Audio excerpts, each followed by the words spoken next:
Now we impact to about 10% of Kenya population, about 5.5 million people feed through the hands of these tea farmers. We have grown the industry.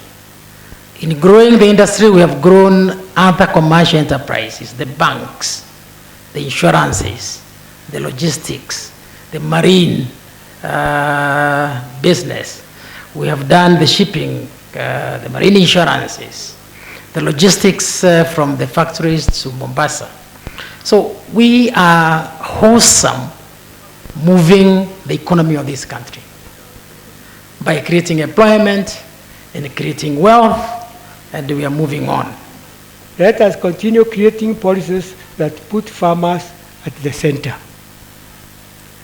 To fair trade and all ethical partners, thank you. Let us keep shifting power back to the farmer, one cup at a time. We spoke about the packaging material. The chairman had mentioned about packaging material. Again, this is something that is now in Parliament. We have removed duty on packaging material. So from now henceforth, wale ambao walikuwa wanapack chai in the DMCC in Dubai, you are better off now. It is cheaper for you to pack tea in Kenya than to pack tea outside Kenya. And I'm glad and welcome our German visitors that it will be cheaper for you to pack anything that you want, particularly tea and coffee.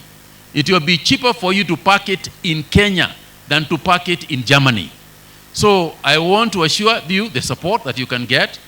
You said, you know, I know that Gacharage is packing their tea, but I also want to congratulate Gacharage, not just on the brand that you have started.